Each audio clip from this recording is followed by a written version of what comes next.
Selamat siang, sahabat Kitong APBN. Jumpa lagi dalam acara konferensi pers Kitong APBN untuk realisasi sampai dengan 31 Agustus 2025. Sebelum mulai acara, izinkan kami menyampaikan pantun jalan-jalan ke pasar beli papeda. Papeda dimakan bersama sepupu. Izinkanlah kami menyapa semua. Assalamualaikum warahmatullahi wabarakatuh. Selamat siang, Om Swastiastu, Namo Buddhaya, salam kebajikan, salam. Sahabat Kitong APBN, konferensi pers merupakan untuk transparansi dan akuntabilitas.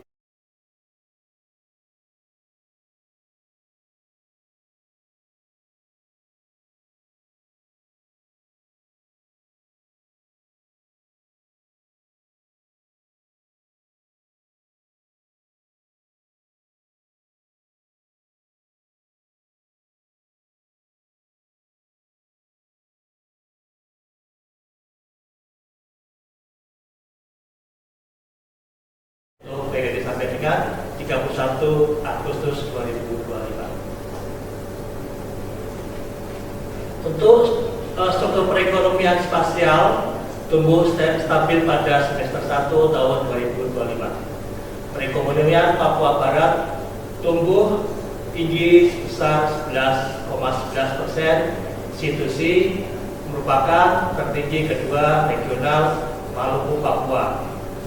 Sementara Papua Barat Daya tumbuh stabil pada 3,29 mendekati capaian pertumbuhan nasional. Untuk sektor-sektor industri pengolahan sebagai leading sektor aktivitas ekonomi di regional Papua Barat. Dapat kita lihat di sini, untuk Papua Barat pertumbuhan sangat lumayan tinggi. Industri pengolahan tumbuh sebesar 16,7% dan memberikan kontribusi pada sektor yang lain sebesar 39,86%. Kemudian disusul pertambangan mencapai pertumbuhan sebesar 13,1%, kemudian memberikan kontribusi sebesar 25,6%. Selanjutnya disusul dari administrasi pemerintahan tumbuh sebesar 1,54% dan berkontribusi 8,57%. Dan konstruksi menyumbang kontribusi sebesar 7,69 dengan pertumbuhan 0,75. Sedangkan pertanian pertumbuhannya 1,26% memberikan kontribusi sebesar 6,44. Untuk Provinsi Papua Barat Daya, industri pengolahan masih menjadi menyumbang terbesar dalam kontribusi pertumbuhan. Kontribusi sebesar 18,09 dengan pertumbuhan sebesar 3,38%. Sedangkan di perdagangan memberikan kontribusi sebesar 14,28% dengan pertumbuhan sebesar 4,84%. Sektor konstruksi memberikan kontribusi sebesar 14,22% dengan pertumbuhan sebesar 3,34%. Selanjutnya, sektor pertanian memberikan kontribusi sebesar 12,26% dengan pertumbuhan 8,97%. Terakhir, administrasi pemerintahan tumbuh sebesar 1,63% dan memberikan kontribusi sebesar 12%. Di sisi komponen pengeluaran, ekspor barang dan jasa memberikan kontribusi sebesar 89,86% dengan pertumbuhan 20,72%. Konsumsi rumah tangga memberikan kontribusi sebesar 18% dengan pertumbuhan 5,5%. Selanjutnya, konsumsi pemerintah memberikan kontribusi sebesar 11,99% dengan pertumbuhan 8,69%. Untuk pertumbuhan modal tetap bruto, kontribusi diberikan sebesar 9,17% dengan pertumbuhan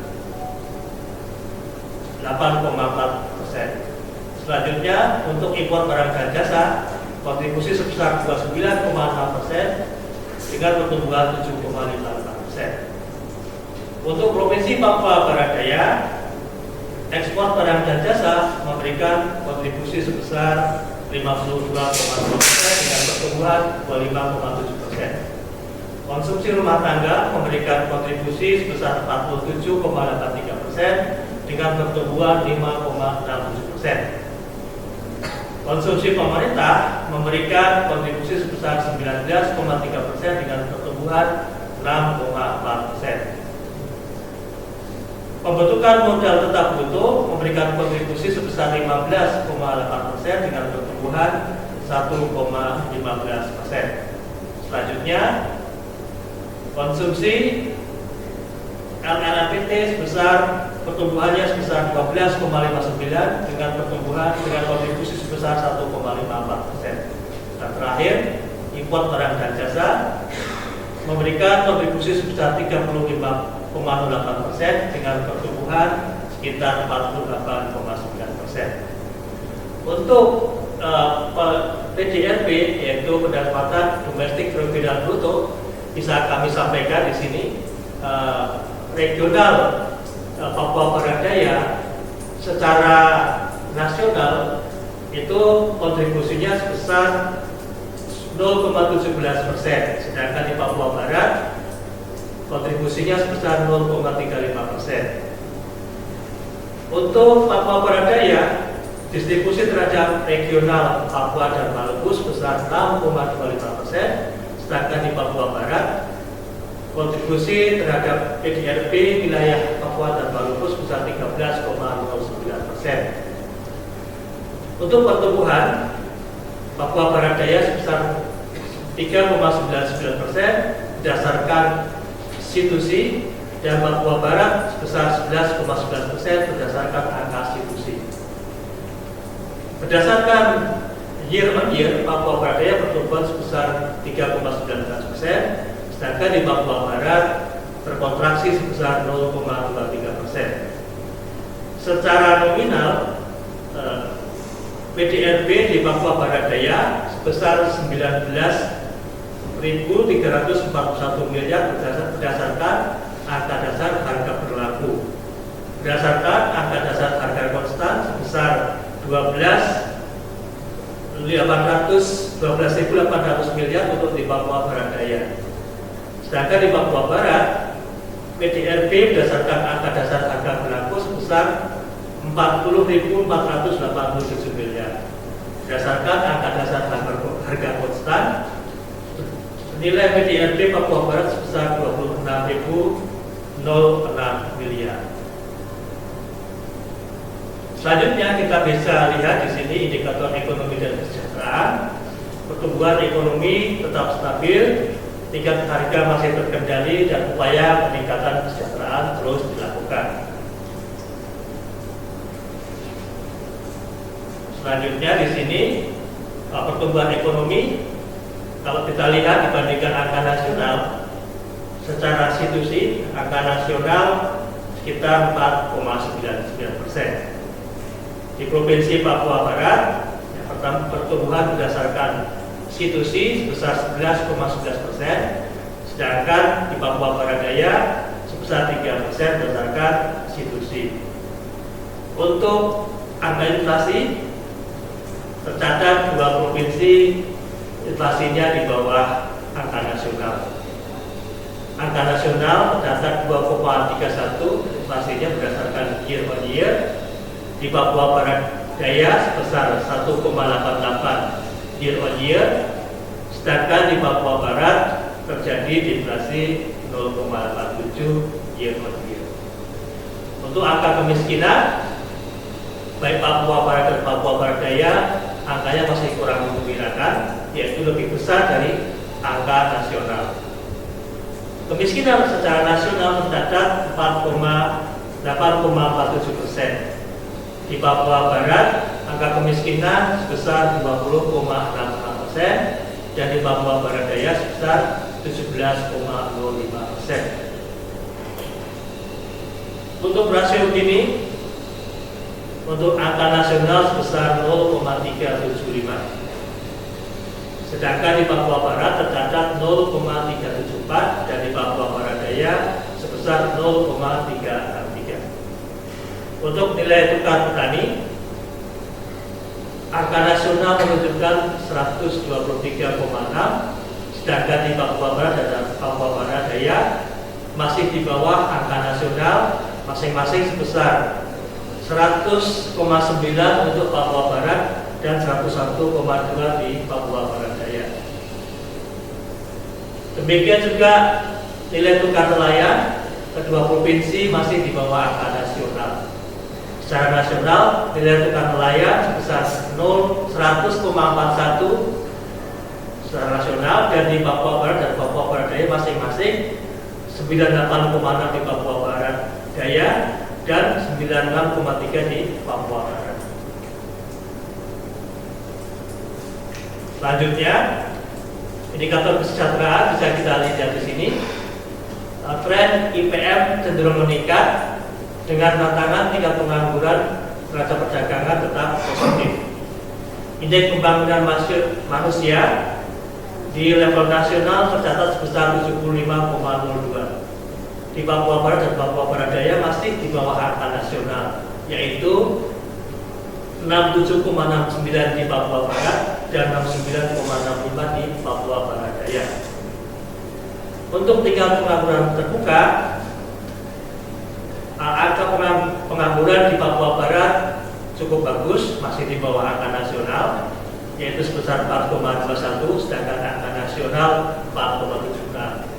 Namun pengangguran di Papua Barat Daya masih tinggi, sebesar 6,61, di angka lebih besar dari angka nasional. Untuk neraca perdagangan sampai dengan bulan Agustus, di sini tercatat terjadi surplus ya, sebesar 221. Angka ini berasal dari nilai ekspor sebesar 221 juta US dollar, sedangkan impor tercatat 0,82 juta US dollar, sehingga terjadi surplus neraca perdagangan sebesar 221 juta US dollar. Secara kumulatif sampai dengan bulan Agustus, pada bulan Agustus tercatat 2,23 miliar US dollar. Namun angka ini menurun dibandingkan bulan yang sama tahun sebelumnya, di mana bulan yang sama tahun sebelumnya adalah 2,5 miliar US dollar.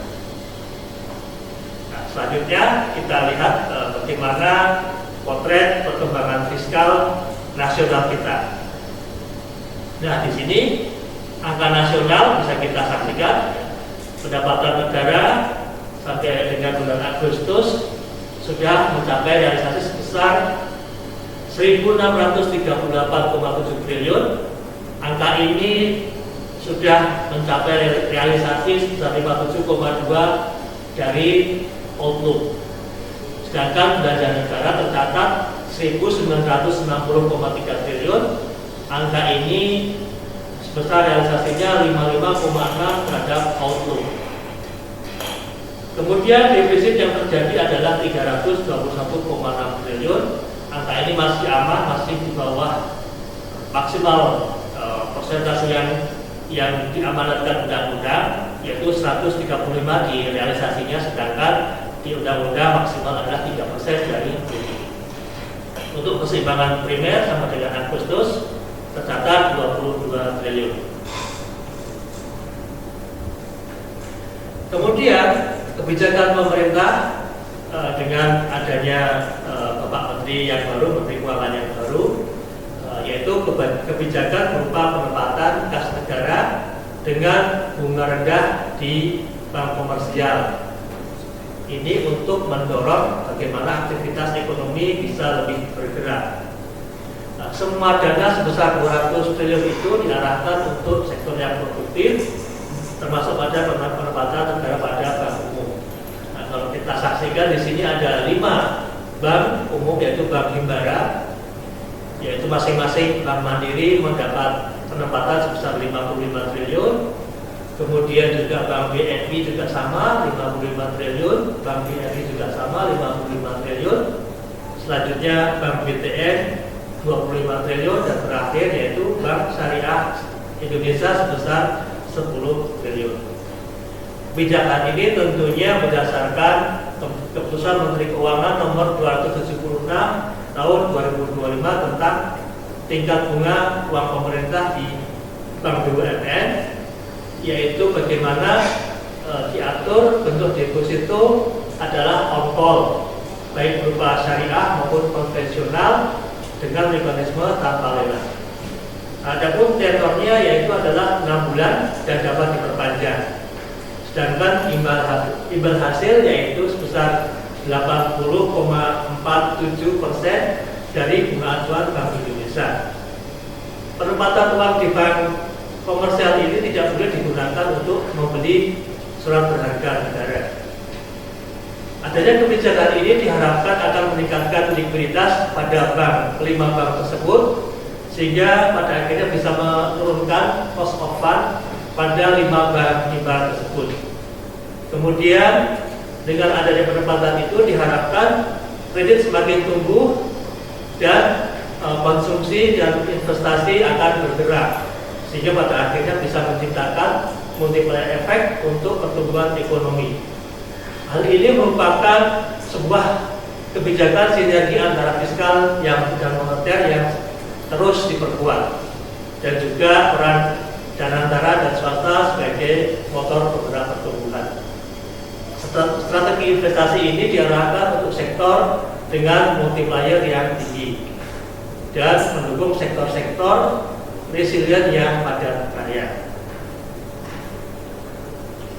Kemudian kalau kita lihat asumsi makro di tahun 2025 ini, pertama pertumbuhan ekonomi tercatat 5,12 realisasinya, dan ini masih dalam kendali kita sebesar 5,2 di asumsi APBN. Selanjutnya inflasi berdasarkan year on year tercatat 2,31%, dan angka ini masih dalam rentang target inflasi berdasarkan asumsi APBN sebesar 2,5. Nilai tukar rupiah terhadap US dollar tercatat sebesar 16,49 berdasarkan end of period atau 16.393 berdasarkan year to date. Angka ini juga masih dalam kisaran asumsi APBN sebesar Rp16.000. Kemudian yield SBN sebesar untuk 10 tahun tercatat di sini adalah 6,28 berdasarkan end of period atau 6,8 berdasarkan year to date.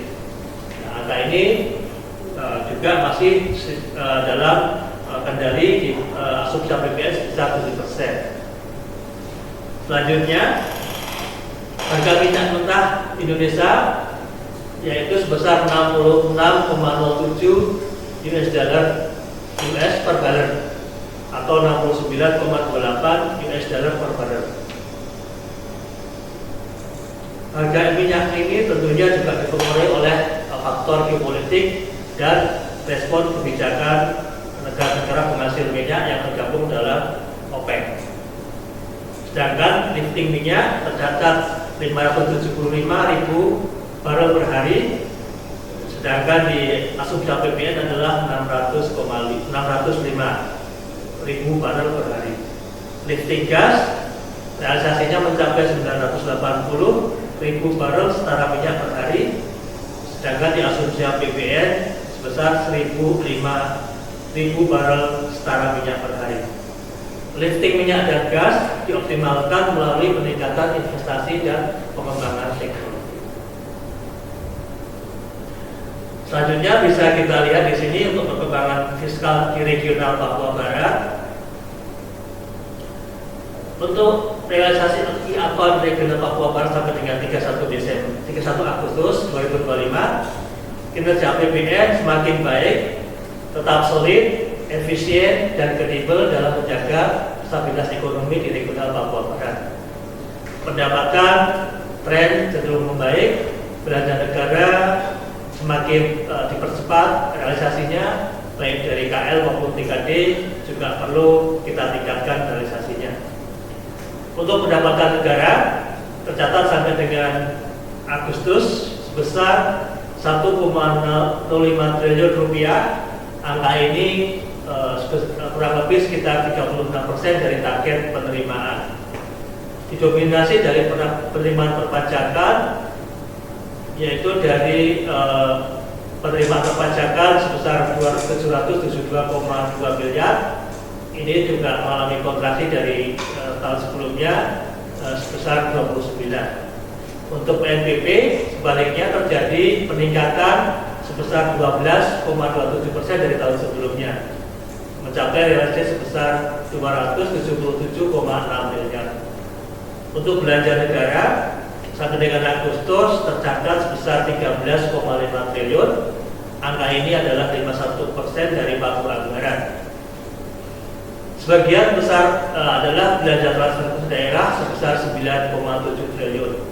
Sedangkan untuk belanja KL, realisasi mencapai 3,8 triliun yang didominasi oleh belanja pegawai, yaitu belanja gaji dan tunjangan sebesar 2,13 triliun.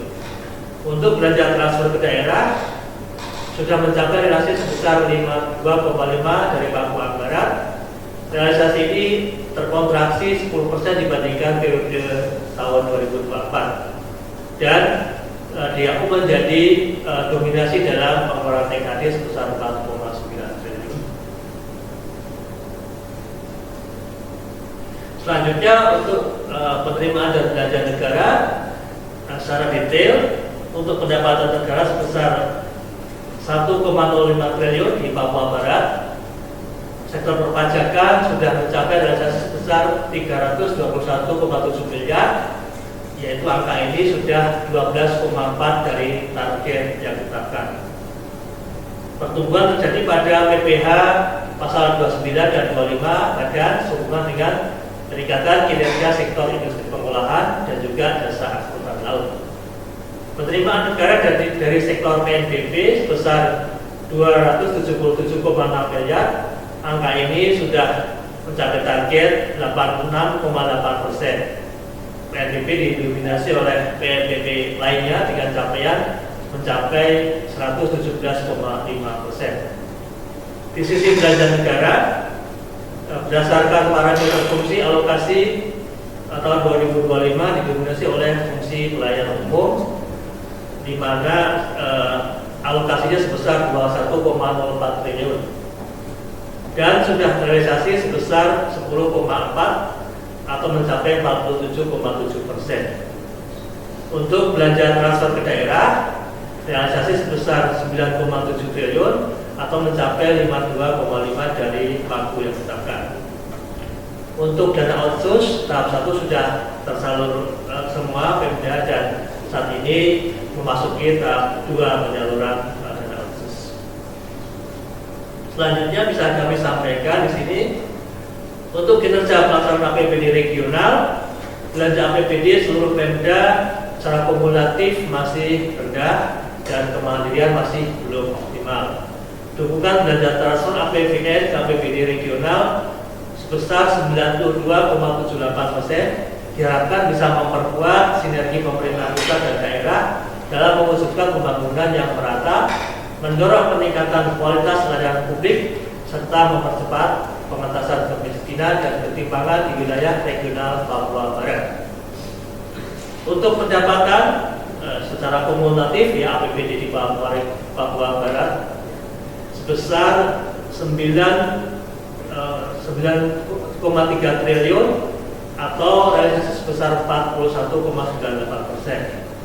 Untuk belanja sendiri mencapai 7,01 triliun atau realisasi sebesar 30,54%. Sehingga terjadi surplus sebesar 2,3 triliun dan silpa yang dihasilkan sampai dengan saat ini sebesar 2,14 triliun.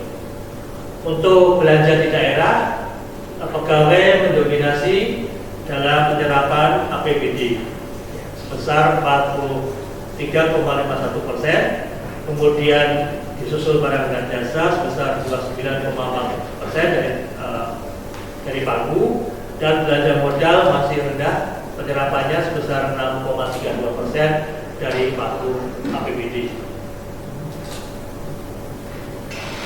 Dari yang telah kami sampaikan bisa ditarik kesimpulan yaitu di tengah ketidakpastian global yang masih tinggi, didorong oleh perang dagang, volatilitas pasar keuangan, harga komoditas, momentum pertumbuhan baik nasional maupun regional terus diperkuat dari sektor permintaan di daerah. Peran APBN dan APBD dalam mendukung program prioritas nasional dan sebagai katalis pertumbuhan terus diperkuat, di mana belanja negara perlu dipercepat realisasinya dan meningkatkan kualitasnya. Kas negara juga perlu dioptimalkan produktivitasnya dan juga pendapatan negara perlu dijaga dan diperbaiki sejalan dengan perkembangan kondisi ekonomi.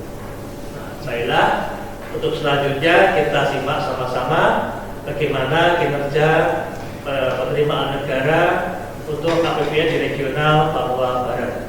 Kami persilahkan dari teman-teman disiplin di sini diwakili Pak Maruli, kemudian nanti disusul dari teman-teman Bea Cukai, ada Pak Agus Wibowo, dan nanti akan disambung teman-teman kami dari belanja. Di sini ada Pak Bernard, kemudian juga ada Pak Mulyanto, dan yang mungkin yang terakhir nanti dari teman-teman dari KPPN ada Pak Kurniawan. Baiklah, waktu kami berikan kepada Pak Maruli. Silakan. Terima kasih Pak Satrio. Para pemirsa sekalian, sebagai bentuk akuntabilitas tadi disampaikan secara umum gambaran dari account kita dan baik nasional maupun regional, dan izin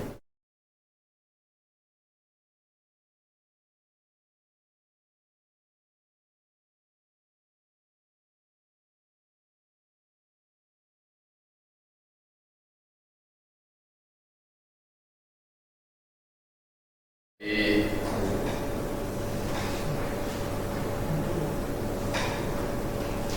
ya, yang kami sampaikan adalah dari Papua Barat, dan tapi hanya terkait dengan 5 kabupaten.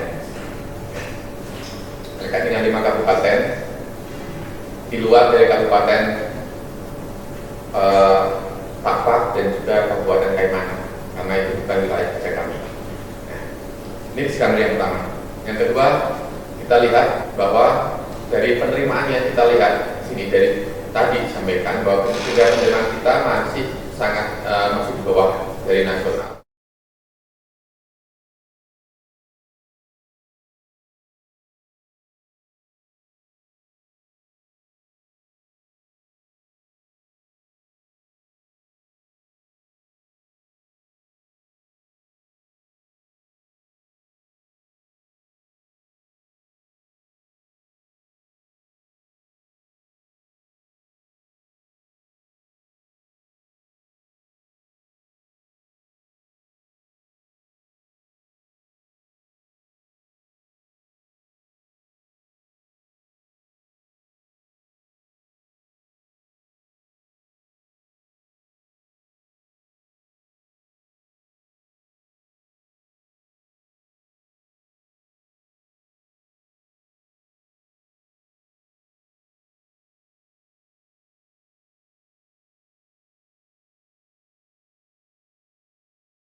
belanja barang modal itu juga masih sedikit, sehingga pertumbuhan ke perpajakan menjadi juga masih sedikit. Tapi kita harapkan sampai dengan akhir tahun itu akan membaik seiring dengan banyaknya pelonggaran-pelonggaran dan juga kebijakan-kebijakan yang sudah diambil oleh Menteri Keuangan yang baru, sehingga kita harapkan serapan dari belanja barang dan juga belanja modal akan di pemerintah daerah menjadi lebih baik lagi.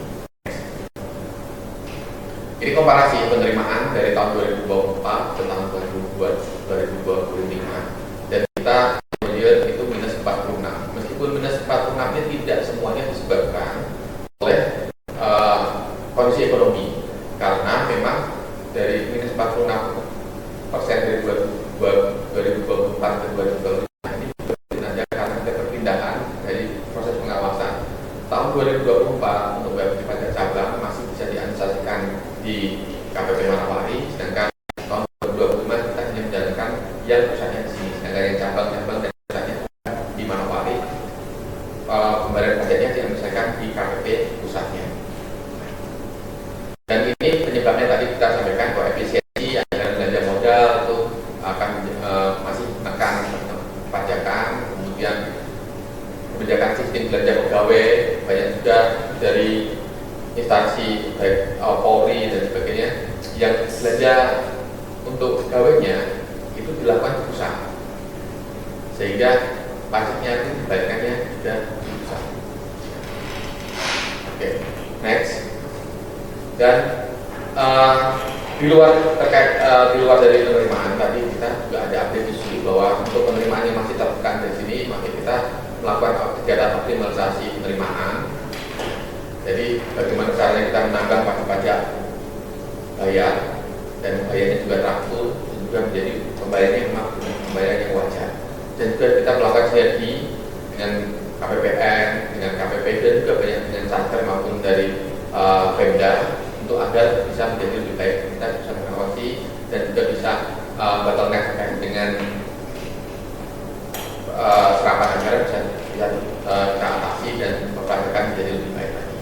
Nah, di luar yang optimalisasi penerimaan, ada dua isu yang cukup penting yang perlu diketahui, bahwa tahun 2025 itu DCP, Dirjen Pajak, sudah menggunakan sistem inti yang baru yang kita sebut dengan Cortex, dan 2025 ini menjadi sistem yang baru semua, sehingga tahun depan untuk penyampaian SPT tahunan baik orang pribadi, badan atau bahkan instansi pemerintah yang sekarang itu menggunakan aplikasi yang Cortex, dan kami menghimbau juga siap untuk melakukan edukasi dan sosialisasi terkait dengan penggunaan SPT Cortex ini, dan kami menghimbau agar para wajib pajak, ya, itu kami juga menghimbau juga kepada para pimpinan Satker, kepada para pimpinan di organisasi OPD Pemda, agar memberikan pengertian kepada anggotanya, pada pegawainya, untuk mengaktifasi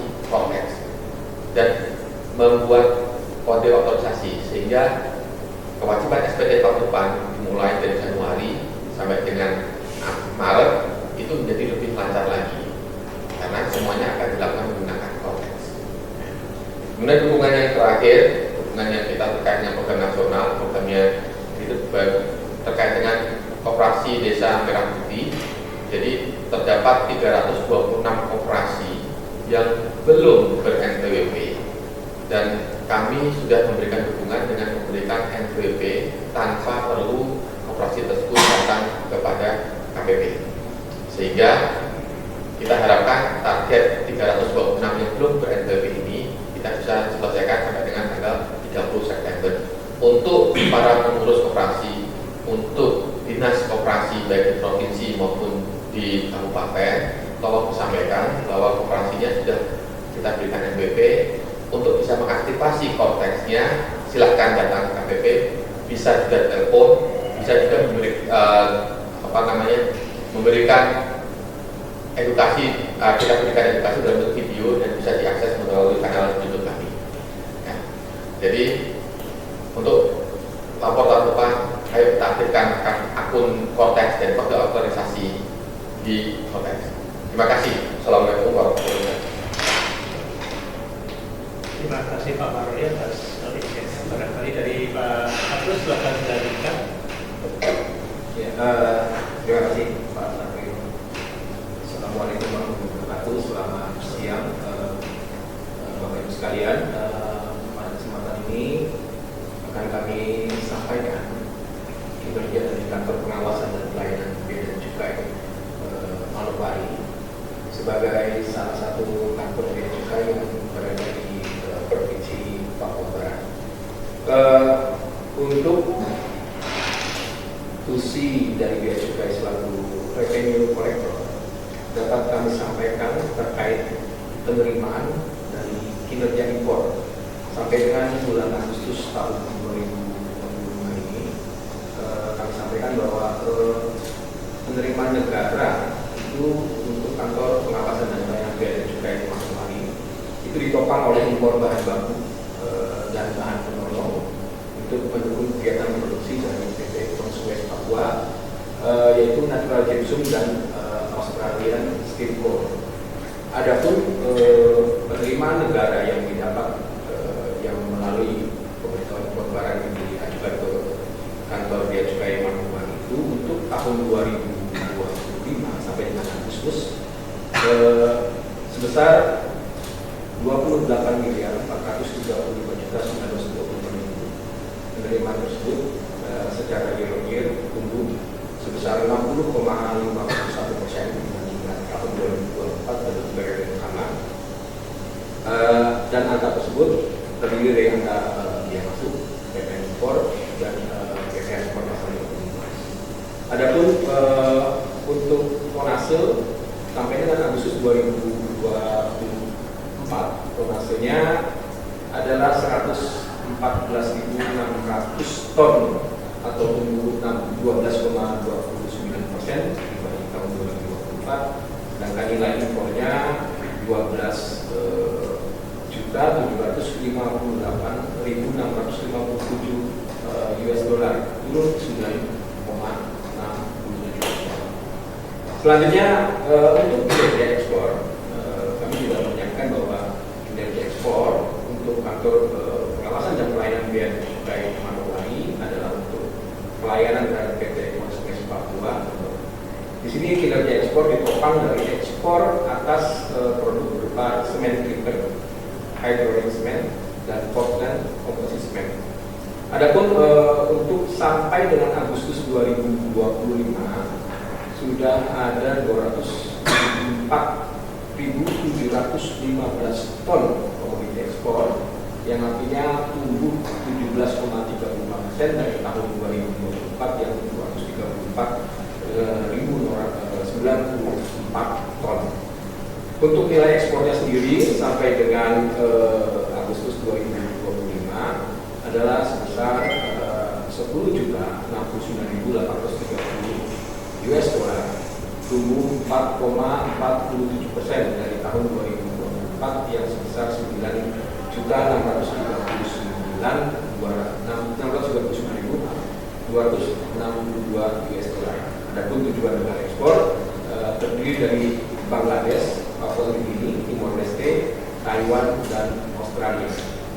Untuk tusi kantor pengawasan pelayanan bea dan cukai Manokwari yang berikutnya, yaitu Red Fasilitator dan Industri Asisten, kami sampaikan bahwa sampai dengan saat ini kami terus melakukan kegiatan asistensi berupa pemberian kirim ekspor kepada para pengusaha yang mempunyai niat untuk menembus pasar global melalui ekspor. Adapun kirim itu diantaranya kami sampaikan kepada penghasil kopi di Kabupaten Pegunungan Arfak dan dicoba di Ransiki di Kabupaten Manokwari Selatan. Terakhir, lanjut. Untuk tusi community protector, kantor bea cukai Manokwari saat ini membawa 4 kabupaten, Kabupaten Manokwari, Kabupaten Manokwari Selatan, Kabupaten Pegunungan Arfak, dan Kabupaten Telugu Wondama. Sampai dengan Agustus sudah berhasil menindak sejumlah barang yaitu 6.180 batang hasil tembakau berupa rokok yang diedarkan tanpa dilengkapi pita cukai, 3.100 ml MPPA yang dijual dengan TPE tanpa izin. Sementara untuk NTP, narkotika, psikotropika dan prekursor, sinergi kami bersama kepolisian Polda Papua, Papua Barat dan Badan Narkotika Nasional sudah berhasil melakukan penindakan terhadap 12.936,6 gram ganja kering, 51 gram metamfetamin dan 80 butir tramadol. Mudah-mudahan apa yang kami lakukan bisa bermanfaat untuk masyarakat. Demikian mungkin yang bisa kami sampaikan dari Kantor Pengawasan dan Pelayanan Bea Cukai Manokwari. Terima kasih. Assalamualaikum warahmatullahi wabarakatuh. Waalaikumsalam warahmatullahi wabarakatuh. Terima kasih pada Pak Agus yang sudah menyampaikan penerima dari sisi Bea Cukai. Selanjutnya kita menginjak pada belanja negara. Di sini disampaikan nanti Pak Agreda terkait dengan belanja KL dan juga nanti ada Pak Mulyanto terkait dengan kinerja TKD dan juga kredit program. Kami persilakan kepada Pak Agreda untuk menyampaikan tentang kinerja belanja negara. Baik, terima kasih Pak Satrio. Assalamualaikum warahmatullahi wabarakatuh. Shalom, salam sejahtera buat kita semua, sahabat kita APBN. Kami akan melanjutkan pemaparan terkait dengan belanja atau anggaran tematik untuk belanja pemerintah pusat sampai dengan 31 Agustus 2025. Secara tematik sebagian besar anggaran pemerintah masih difokuskan pada pembangunan infrastruktur, meskipun angka menunjukkan tingkat penyerapan yang masih harus segera diakselerasi. Beberapa anggaran tematik dan disampaikan untuk infrastruktur, kesehatan, kemiskinan ekstrim, pendidikan, penanganan stunting dan pengendalian inflasi. Untuk infrastruktur telah terrealisasi sebesar 625 miliar atau 29,33% dari 42,13 triliun. Belanja infrastruktur ini digunakan untuk pengembangan bandar udara Rendani, pengembangan dan pengelolaan irigasi, rehabilitasi bendung, pembangunan jaringan irigasi air tanah atau JIAT, Jalan Trans Papua Merauke Sorong, dan pembangunan jaringan irigasi multi komoditas. Untuk anggaran kemiskinan ekstrim telah terrealisasi sebesar 8,28 miliar atau 70% dari pagu 11,2 miliar. Anggaran ini diperuntukkan bagi mahasiswa PTKI penerima KIP kuliah, mahasiswa SMTK, SMAK penerima PIP, serta akses reforma agraria kategori 1. Untuk penanganan stunting terrealisasi sebesar 618 juta atau 23% dari pagu 2,68 miliar. Anggaran ini peruntukan untuk pemerintah daerah yang mendapatkan fasilitas diversifikasi dan integrasi pelayanan KB, KR di wilayah khusus, lalu desa pangan aman, keluarga Katolik yang memperoleh bimbingan keluarga bahagia, serta layanan informasi keamanan dan mutu obat dan makanan oleh UPT.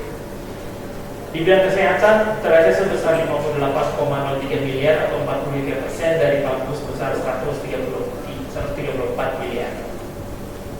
Bidang kesehatan ini diperuntukkan untuk pembelian alat laboratorium, prasarana pengawasan obat dan makanan di Indonesia, tata kelola pendidikan Poltekkes Kemenkes, pengadaan alat dan bahan kekarantinaan kesehatan itu masuk atau HS29, lalu yang pemeriksaan orang, barang alat angkut, serta sekolah dengan pangan jajanan anak usia sekolah yang aman. Di bidang pendidikan terrealisasi sebesar 160 miliar atau 33,16% dari pagu 485,28 miliar. Bidang pendidikan ini diperuntukkan bagi mahasiswa PTKI penerima KIP kuliah, pembangunan gedung pendidikan tinggi melalui SDSN, peningkatan prasarana Min 2 Manokwari, ini dibiayai dengan SDSN juga, kemudian koordinasi sosialisasi BIMTEK, MONEF dan pelaporan pendidikan vokasi pertanian,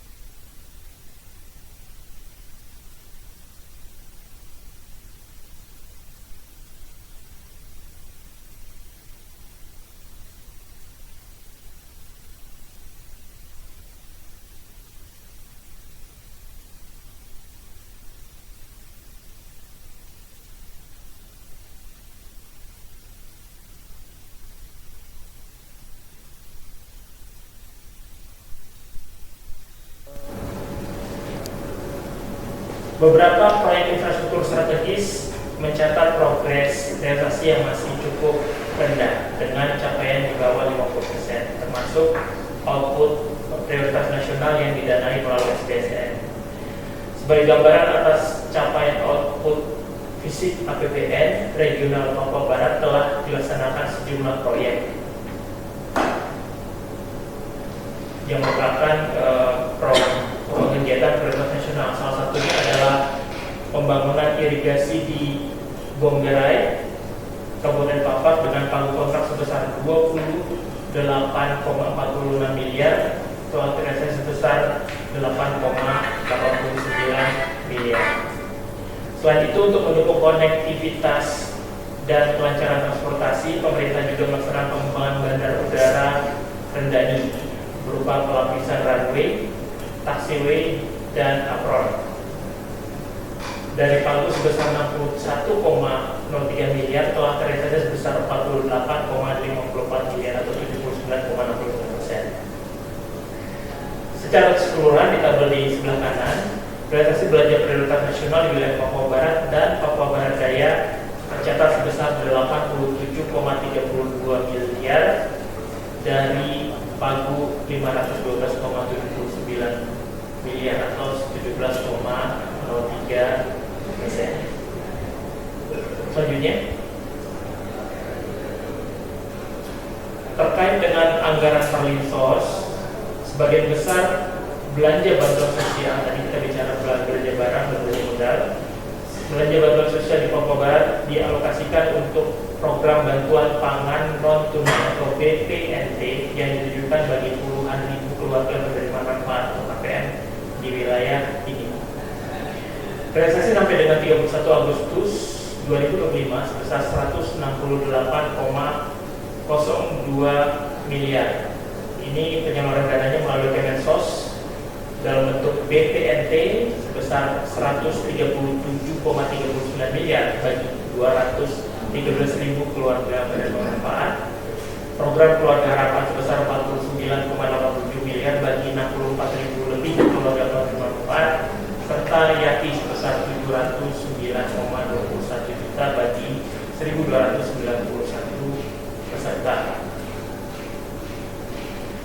Di sebelah kanan adalah tren realisasi Perlinsos selama beberapa tahun terakhir, di mana puncaknya berada di 2021 dan 2022, mengingat pada saat terjadi COVID-19. Sedangkan sampai dengan tren sampai dengan Agustus 2025 sebesar 168,02 tersebut dapat dilihat tren dari berbagai tahun tersebut. Selanjutnya, secara gradual kita mengetahui bersama bahwa telah terjadi proses efisiensi anggaran pada awal tahun 2025, dan ini menjadi salah satu faktor yang sangat mempengaruhi capaian realisasi, khususnya untuk belanja modal dan belanja barang. Nah, secara gradual grafik yang tersaji menunjukkan bahwa blokir anggaran pada kedua jenis belanja barang dan modal tersebut mulai menurun.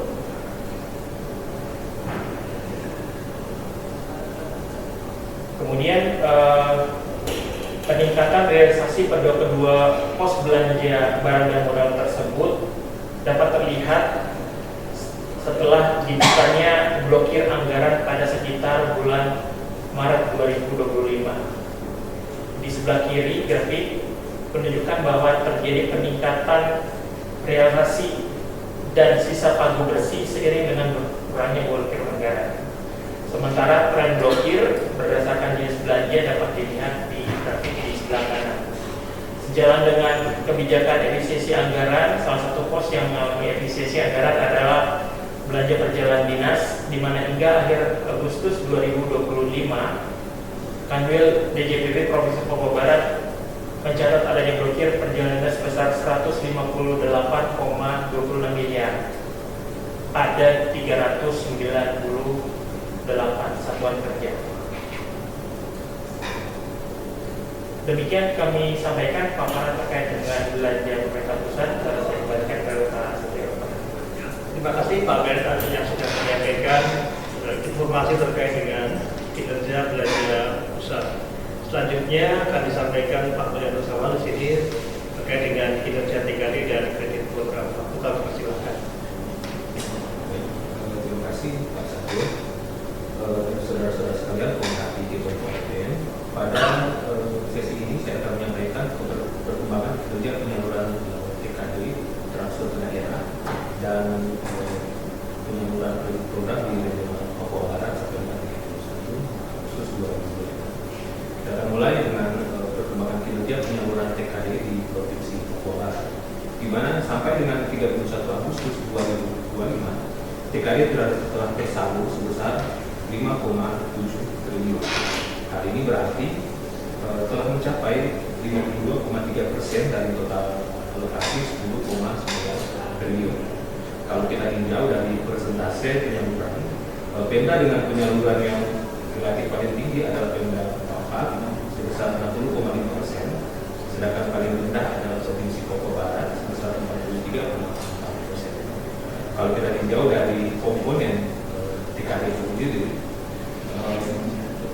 untuk komponen TKD yang sudah terrealisasi di atas 50% itu ada dana alokasi umum atau DAU ya, 62,6%, kemudian DAK dan alokasi khusus non fisik 60,5%, dan dana desa 63%. Sementara untuk komponen TKD yang penyalurannya masih rendah sampai dengan 31 Agustus 2025 adalah pada komponen DAK fisik yang sampai 31 Agustus baru mencapai 27,7%. Hal ini dipengaruhi karena pada saat ini penyaluran DAK fisik ini masih berproses, di mana terdapat relaksasi pemenuhan persyaratan kurang lebih 1 bulan ya, sehingga hal ini berimbas pada penyaluran.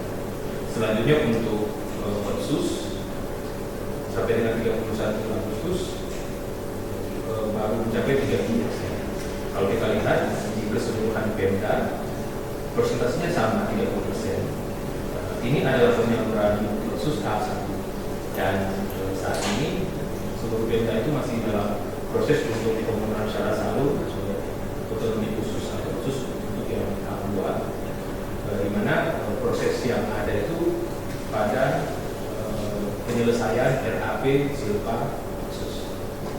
Next. Selanjutnya untuk perkembangan penyaluran TKD di Provinsi Papua Barat Daya sampai dengan 31 Agustus 2025 telah tersalur sebesar 4 triliun atau telah mencapai 52,8%, relatif sama dengan di Provinsi Papua Barat ya, dari total laku 7,7 triliun. Nah, kalau kita tinjau dari persentase penyaluran tertinggi itu pada pemerintah Kota Sorong 57%, sementara terendah di Provinsi Papua Barat Daya 46,3%. Kalau kita tinjau lagi dari komponen TKD itu sendiri, untuk dana alokasi umum atau DAU telah tersalur 67%. DBH, dana fisik dan dana desa rata sudah di atas 50%. Nah, sama aja seperti di Provinsi Papua Barat Malaysia. Di Provinsi Papua Barat Daya untuk ini juga masih sangat rendah, yaitu 18,9%. Nah, di mana pada saat ini sama juga dengan di Provinsi Papua Barat ya, Pemda di Provinsi Papua Barat Daya masih dalam proses untuk pemenuhan syarat salur fisik, di mana terdapat relaksasi pemenuhan syarat salur juga dalam 1 bulan, sehingga berimbas pada mundurnya penyaluran. Demikian juga untuk dana otonomi khusus ya, atau khusus sama dengan Papua Barat. Di Papua Barat Daya baru mencapai 30%, dan ini merupakan penyaluran khusus tahap 1. Jadi dapat kami informasikan bahwa regional Papua Barat yang terjadi di Papua Barat dan Papua Barat Daya untuk khusus itu sudah tersalur tahap 1 itu 100% di seluruh Pemda untuk tahap 1. Nah, saat ini Pemda masih berproses untuk penyaluran tahap 2, di mana masih dalam penyelesaian RAP sifat sebagai salah satu syarat penyaluran. Nah, oleh karena itu kami mengimbau kepada seluruh Pemda untuk dapat mengoptimalkan penggunaan saldo TKD ya, sesuai dengan ketentuan. Next. Nah, selanjutnya saya akan menjelaskan terkait dengan perkembangan kinerja penyaluran kredit program di Regional Papua Barat sampai dengan 31 Agustus 2025. Di mana untuk kredit program ini terdiri atas dua program, yaitu kredit usaha rakyat atau KUR dan pembiayaan ultra mikro atau UMI. Nah, sampai dengan 31 Agustus 2025, penyaluran KUR di Regional Papua Barat telah mencapai 501,7 miliar yang telah disalurkan kepada total 7.645 debitur. Kalau kita tinjau dari penyaluran KUR per wilayah, nah, paling tinggi program KUR ini banyak dimanfaatkan oleh pelaku usaha atau UMKM di Kota Sorong dengan total penyaluran sebesar 172,8 miliar pada 2.765 debitur. Kemudian disusul oleh Manokwari 94 miliar pada 1.295 debitur. Kalau kita lihat dari skema itu sendiri, sebagian besar yang memanfaatkan KUR adalah pelaku usaha mikro, yaitu dengan nilai 275,8 miliar rupiah pada 6.666 debitur. Disusul kemudian oleh pelaku usaha kecil sebesar 224,35 miliar pada 809 debitur. Sementara itu, apabila kita tinjau dari sektor penyaluran KUR terbesar, ternyata sebagian besar yang memanfaatkan program KUR ini adalah pada sektor perdagangan besar dan eceran dengan nilai 268 miliar rupiah.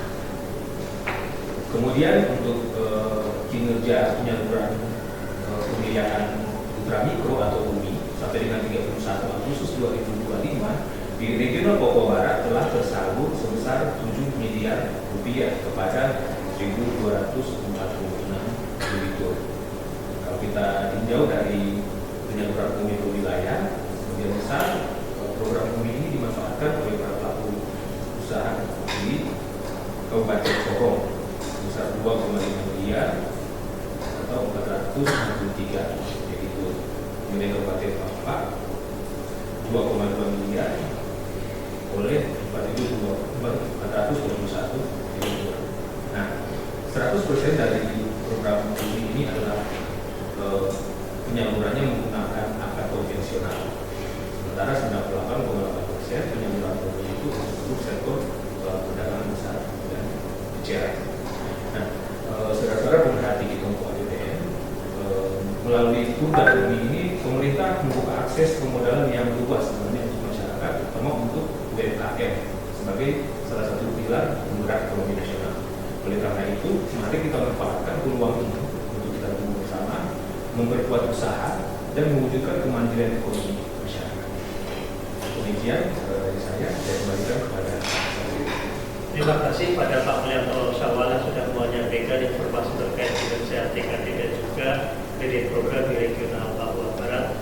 Selanjutnya yang terakhir kami undang Pak Kurniawan untuk menyampaikan terkait dengan kinerja di KPPN Manokwari. Kami persilakan. Terima kasih banyak atas kesempatan yang diberikan Pak Satrio. Salam jumpa sobat Kitongku APBN. Pada kesempatan kali ini kami dari KPPN Manokwari ingin memberikan sedikit penajaman perspektif terkait dengan belanja APBN khususnya di wilayah kerja kami KPPN Manokwari. Jadi nanti kami akan melihat bagaimana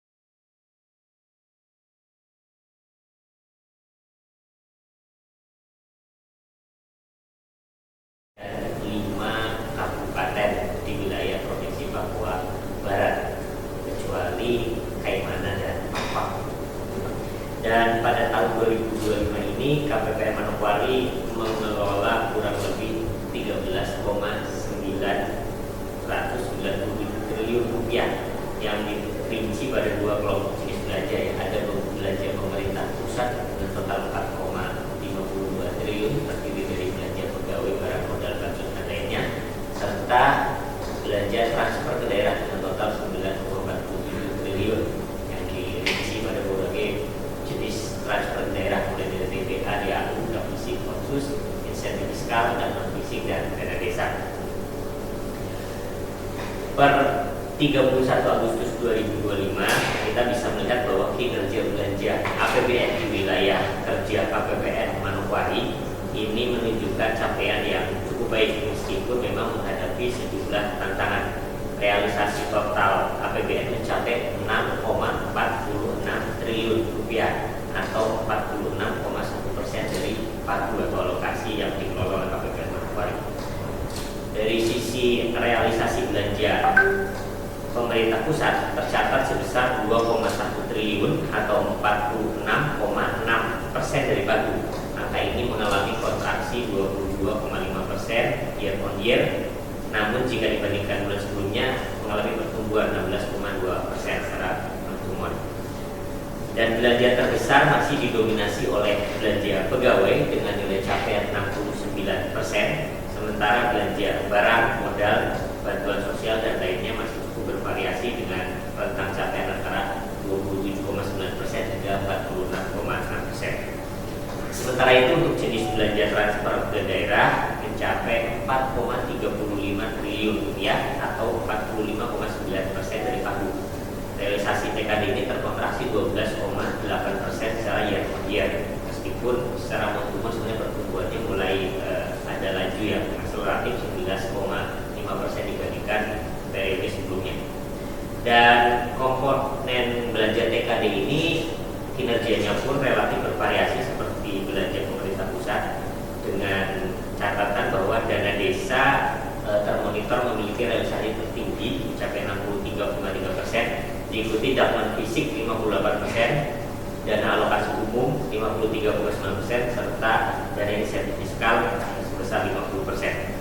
Adapun beberapa pos pun terpantau masih rendah, antara lain dana fisik yang memang masih berproses, ini sebesar 5,4% dan otsus 29,3%. Jadi secara umum meskipun realisasi kita lihat telah mencapai 46,1% dari total pagu, tetapi memang terlihat ada penurunan dibanding tahun sebelumnya. Hal ini tentu tidak terlepas dari kebijakan efisiensi anggaran yang menjadi tantangan tahun ini, serta ada penataan organisasi juga. Di awal pembentukan kabinet merah putih ada beberapa KL yang mengalami restrukturisasi sehingga perlu penataan di dalam pengelolaan keuangannya juga. Dan belanja pemerintah pusat ini mengalami kalau kita lihat penurunan yang cukup signifikan dari sisi alokasi dan realisasi. Tapi kalau untuk belanja TKD mendapat tambahan alokasi dibandingkan tahun sebelumnya, namun realisasinya masih cukup terkontraksi. Berikutnya kita bisa melihat bahwa secara keseluruhan penurunan realisasi APBN tahun ini tidak terlepas tadi dari kebijakan efisiensi anggaran dan penataan organisasi terkait kabinet merah putih. Namun terdapat tren positif pada beberapa pos belanja, terutama pegawai, bansos, dan kenaikan signifikan pada dana insentif fiskal kepada pos belanja transfer ke daerah. Kita bisa lihat belanja pegawai tumbuh 13,2%, lalu belanja barang terkontraksi 41,1%, untuk belanja modal turun 46,3%, belanja bansos tumbuh positif 26,9%, dan belanja lain di angka 30% relatif stabil. Untuk belanja transfer ke daerah, dana desa ini relatif stabil, kontraksinya ringan ya, 3,3 year on year. Dana fisik kontraksi 1,2%, dan alokasi umum turun 13,8% year on year. Lalu dana bagi hasil turun 7,2% year on year. Demikian pun dengan dana otonomi khusus, realisasinya turun 22,9% year on year. fiskal naik 103,8% dan tarif dan fisik turun tajam karena memang ada relaksasi terkait dengan penyiapan pemenuhan persyaratan. Berikutnya kami ingin tampilkan bahwa secara tren dapat kami sampaikan realisasi belanja APBN di wilayah KPPN Manokwari sampai dengan Agustus 2025. Realisasi belanja APBN menunjukkan pola yang bervariasi antara belanja KL dan transfer ke daerah ya. Kalau untuk secara tren bulanan untuk belanja KL pada tahun 2025 ini memperlihatkan peningkatan signifikan pada bulan Juni ya, dengan realisasi mencapai 447 miliar 9,9%, dan ini menjadi puncak realisasi sepanjang tahun. Namun setelah itu terjadi penurunan bertahap pada Juli dan Agustus gitu. Dan memang biasanya sarter-sarter itu cenderung untuk mengoptimalisasi penyerapannya pada bulan terakhir setiap triwulannya untuk memenuhi target penyerapan anggaran. Jadi pada posisi saat ini pun kita bisa lihat Juli Agustus turun, tapi ada proyeksi di September yang merupakan bulan terakhir di triwulan 3 ada kemungkinan untuk naik seperti tren-tren di periode sebelumnya. Di setiap bulan terakhir di setiap triwulannya mengalami peningkatan. Sementara untuk transfer ke daerah kita bisa lihat bahwa capaian TKD di Agustus memang menunjukkan variasi pada beberapa pos ya. Dana desa masih menjadi komponen dengan realisasi tertinggi 63,3, disusul dampak fisik 58% dan DAU 53,9.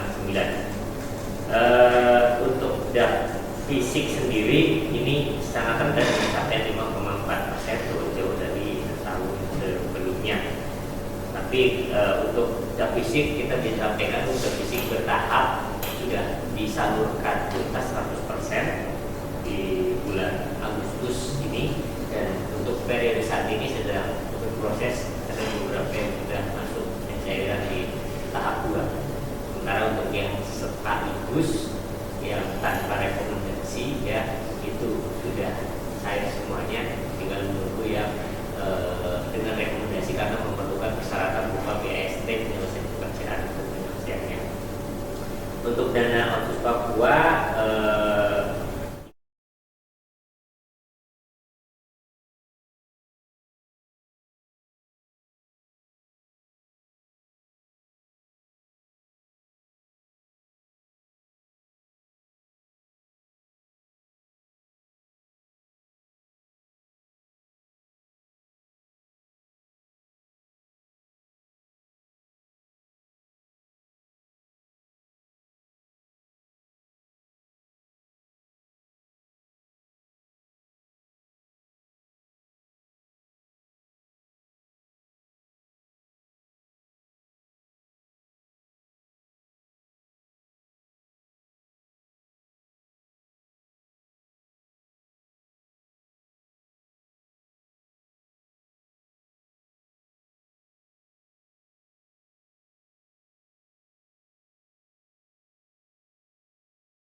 Terima kasih pada Bapak Kurniawan yang sudah menyampaikan informasi terkait kinerja